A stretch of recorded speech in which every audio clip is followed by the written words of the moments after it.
हम लोग खुद यहाँ 2-3 आदमी बैठे थे उस साइड में, 2 लड़के 3 निकले गाड़ी के ऊपर, बोले देखो ये बुड्ढे लोग लौंडियाबाजी करने बैठे। पर वीआईपी एरिया के अंदर भी शराब की बोतलों का जखीरा मिलता है। नशे और आशिकी की पहाड़ी पर हम आपको ले चलते हैं, दमोह का सर्किट हाउस।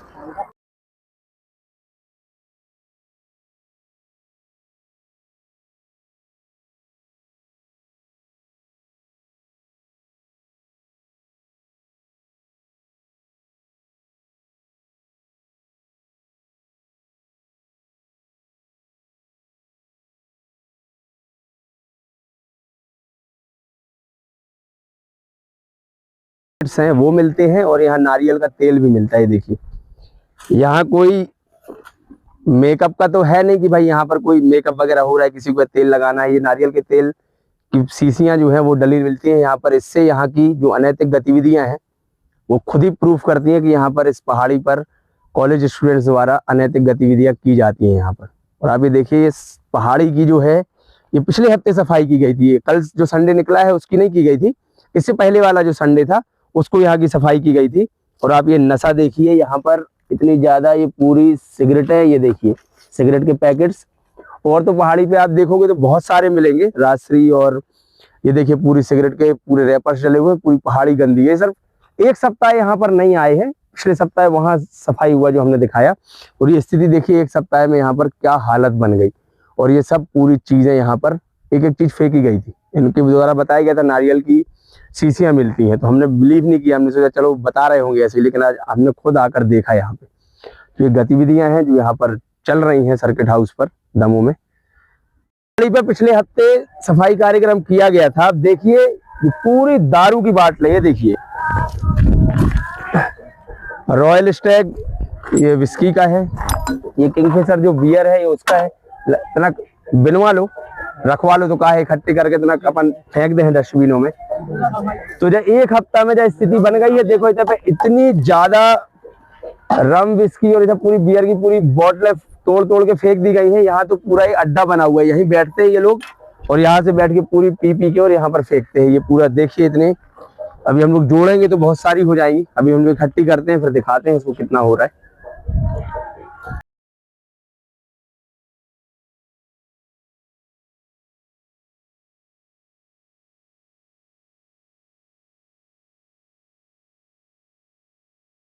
ये यूट्यूब चैनल के लिए कर रहे हैं हम लोग, कितनी दिक्कतें जा रही लोगों को। पुलिस जो है वो लगातार यहाँ पर गश्त करती है और हम लोग तो करते हैं जो पॉइंट बिल्कुल आते हैं तो उनकी वजह से थोड़ा बहुत यहाँ पर रुका हुआ है, वरना पता नहीं अभी और क्या हो जाता। चलिए सभी लोग अपनी ऐसी जिम्मेदारी निभाएं तो हो सकता है कि एक दिन हम शायद सफल हो यहाँ पर साफ स्वच्छता रखने में। रात के 9 बजे तक गार्ड रहना चाहिए, तब कहीं कंट्रोल हो पाए। 2 घंटा 4 से 6 खड़ा कर दें कांस्टेबल तो उसमें कुछ नहीं होने वाला।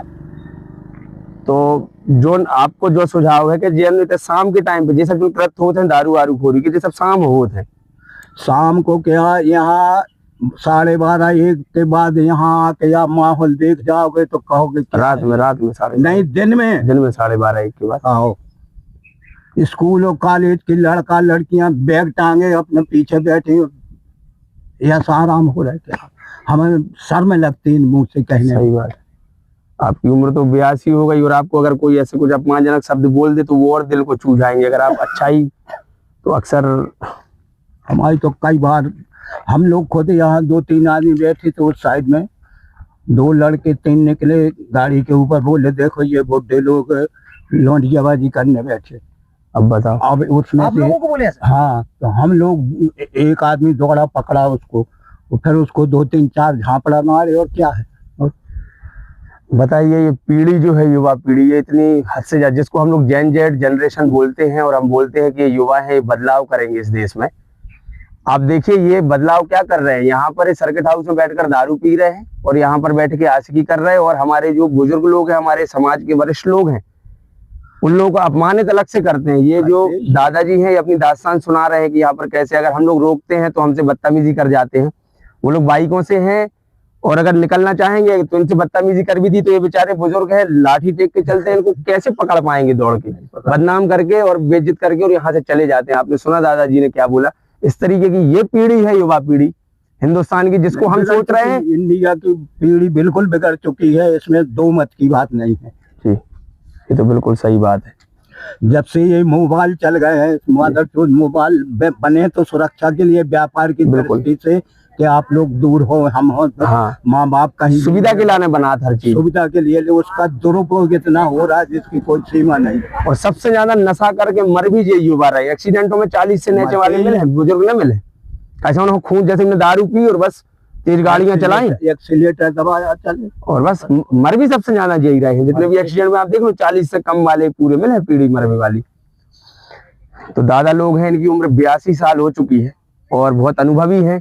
और जब हमने उनसे पूछी तो उन्होंने कहा कि भैया हम व्यक्त नहीं कर वो चाहते हैं, हमारी आत्मा कितनी दुखी है इस जनरेशन को देख के। तो जाहिर है कि युवा पीढ़ी हम हालात दिखा रहे दमों के। आप पूरे देश के हालात तो पता नहीं, लेकिन इतने शराब और गोगो नशा, पेपर, गांजा, इतना ज्यादा नशे में है यहाँ का युवा, पूरा बर्बाद हो चुका है। और वो किसी भी तरीके से संस्कार और ये सब फॉलो तो छोड़ दीजिए, भूल ही गया है टोटल। हमारे साथ एक और इन्हीं के साथी हैं दादाजी, तो हम उनसे भी थोड़ा पूछेंगे। क्या नाम है दादाजी आपका? राजा राम। तो आप कितनी उम्र है आपकी? 82। आप भी 82 साल के साथी कहलाए जी। तो आप ये सब जो देखते हैं यहाँ पर, जो माहौल है यहाँ का, ये तो पहले से भी, अभी से एक दिन में नहीं बिगड़ गया, ये तो कई दसियों साल से पहले से है। तो आप क्या कह वो चाहे हो खिलाने? अभी खिलाने कछु नहीं कह सकते, पीछे नहीं कह सकते, कोई को काय को कराए बनाए बनो, अगर कछु कहो तो अपन बुराई है, तो नहीं बात है वो तो। अब आप और उम्र में रोक भी नहीं सकते, अपन वहाँ है नए लड़का रहे हैं, वे कछु भी धड़ल दे कोई आप नहीं कह सकते हम कोई पे सुनत भी नहीं है, उल्टे सीधे जवाब देकर और भाग जाए। तो अपनी बेइज्जती और इसे अच्छा शांत अपने तो जो करने सो करत रहो। तो जो स्थिति है कि जब जिस समाज के जो वरिष्ठ लोग हैं, जब वो उनका इस तरीके से रवैया हो जाए कि साले ये सुनते नहीं हैं और जो मर्जी आए वो करते हैं, तो इस तरीके से व्यवस्थाएं जब बिगड़ चुकी होंगी तो समाज का भविष्य आप खुद ही समझ सकते हैं कि तो बिल्कुल अंधकारमय है। जी दादा, बिल्कुल, इसमें दो मत की बात नहीं है। जी युवा पीढ़ी इतनी बिगड़ चुकी है जिसकी कोई सीमा नहीं। जी, न मान, न मर्यादा, न बाप की, न माँ की, न किसी की भाई नहीं। बहनों की, तो ठीक है। संस्कार तो खत्म हो गया टोटल। चलिए, सब ये दुखी लोग हैं, ये जो वही लोग हैं जिन्होंने समाज को आईना दिखाया। एक समय युवा रहे होंगे, इनने कैसे मेहनत करके यहाँ तक पहुंचे, लेकिन आज जब ये अपने नाती की उम्र के लोग होंगे, 20-25 साल, हम लोग इनकी नाती की उम्र के हैं, 82 साल उम्र है, अगर ये कुछ हमें बोले और हम ना सुने ना समझे और गलत मार्ग पकड़े, क्योंकि मन और आत्मा दोनों दुखी होती हैं। और यही चल रहा है आजकल दमों में।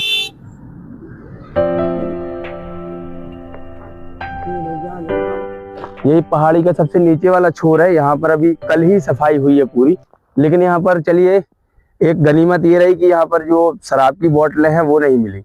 हो सकता है शायद शराबी ना आए हो, या आए हो तो वो शायद बोतल वगैरह अपने साथ ले गए हो। लेकिन यहाँ पर कुछ रैपर्स, ये देखिए बिस्किट के रैपर्स, और यहाँ पर ये कुरकुरे चिप्स के, और ये जो पैकेट है ये जरूर मिले हैं। यहाँ पे कुछ गुटखा के पाउच वगैरह भी डले हैं, तो इनको अभी हम उठा के ले जाके डस्टबिन में डाल देंगे।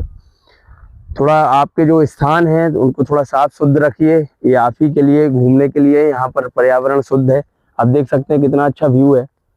यहाँ पर देखिए नीचे तालाब है, अगर आप लोग यहाँ बैठेंगे और यहाँ अगर एक अच्छा स्थान बनाया जाए तो एक बहुत ही अच्छा ऐसे सर्किट हाउस, ये पहाड़ी है, ये तो सबसे दमों की बहुत आकर्षक स्थान है ये दमों का। इसको ऐसे साफ स्वच्छ बनाए रखें ताकि आप भी यहाँ आए, कोई आए तो इसको थोड़ा अच्छा बोले, सिर्फ इसको दारू और आशिकी के लिए इस्तेमाल ना करें। अभी मौजूद है हरीश पटेल सर, उनको आप जानते होंगे, दमों के जो है स्वच्छता के ब्रांड एम्बेसडर भी हैं और सिनेमेटोग्राफर इनका प्रोफेशन है। काफ़ी सारी मूवी शूट कर चुके हैं और यहाँ पर एक NGO रन करते हैं, टीम उम्मीद। ये दमों में आप सारे सामाजिक कार्यों में आपको अग्रणी भूमिका में दिखेंगे। और जो यहाँ पर ये 4 हफ्तों से स्वच्छता अभियान चलाया जा रहा है, ये भी इन्हीं की निर्देशन में, इनकी जो टीम है, टीम उम्मीद, उसके थ्रू चलाया जा रहा है। तो अभी हम इनसे जानेंगे और पूछेंगे, क्योंकि पिछले 4 हफ्तों से इनका अनुभव कुछ अलग रहा और उसके बाद भी हम आते हैं तो कुछ गंदगी मिलती है। तो हरीश भाई, बहुत बहुत स्वागत है आपका। धन्यवाद। तो 4 हफ्ता हो गए हाँ 4 सप्ताह हम लोगों ने लगभग पूरे कर लिए। पूरे लगभग। तो काफी सफाई हो गई है पहाड़ी की। हाँ अभी काफी हो गई, लंबा चौड़ा एरिया है एक्चुअल में। हाँ। सर्किट हाउस जो है काफी लंबा चौड़ा एरिया है, पहले से नीचे तक उतरना चढ़ना और ये सब करना। और 2 घंटे में इतना ज्यादा गंदगी है कि 2 घंटे में हम लोग ज्यादा से ज्यादा ये समझो कि 200 मीटर का एरिया ही साफ कर पाते हैं हर बार। ज्यादा नहीं तो हाँ, तो उतना भी काफी हो जाता है। और उतने में भी हम लोग की 15 से 20 प्लास्टिक की बड़ी थैलियां हमेशा भर जाती हैं। तो वो तो साफ किया है। अभी लगता है 1-2 अभियान, एक अभियान तो और चलाना पड़ेगा। हाँ। तो और अभी आपने जैसा कि देखा, हम लोगों ने पूरा फिर से भ्रमण किया, तो वहाँ शायद दारू की बोतलें तो नहीं मिली है जहाँ तक है। हाँ अभी क्या है, जैसे हम लोग जब स्वच्छता अभियान के तहत आते हैं तो 1-2 दिन पहले भ्रमण करते हैं हमेशा जी। और अभी दिन में इसलिए भी भ्रमण करना पड़ रहा है कि ये चीज बरकरार रहे। हमारी उम्मीद टीम का ये मानना रहता है कि अगर हम कहीं स्वच्छता अभियान करके जाते हैं तो उसको हम लगातार मॉनिटरिंग भी करें। तो अभी मॉनिटरिंग के टाइम पे हम लोग जब आते हैं तो क्या करते हैं, ऊपर से देखा और निकल गए। अभी क्या है, कई जगहों पे सूखी झाड़ी है, कहीं गड्ढे वड्ढे हैं साइड में। तो जो यहाँ बाकी लोग जो आते हैं उस तरीके के असभ्य लोग, तो वो क्या करते हैं कि ये दारू की बाटलें वगैरह वहाँ छुपा के भी जाते हैं और कई लोग फोड़ के भी चले जाते हैं। अब उनकी जब हम गहराई से देखेंगे, घूमेंगे ना, तो अगर जो भी इक्का दुक्का होंगी तो फिर वो उस जगहों पे मिलेंगे। ऐसे खुलेआम कोई नहीं फेंकेगा। थोड़ा बदलाव हुआ है, और जब से अभी प्रस्ताव दिया हुआ है दमोह कलेक्टर ने एसपी साहब को कि यहाँ पर सीसीटीवी कैमरे लगाए जाएं और यहाँ पर गार्ड नियुक्त किया जाए सुबह और शाम के टाइम, और दिन में तो यहाँ पर एंट्री किसी को ना दी जाए।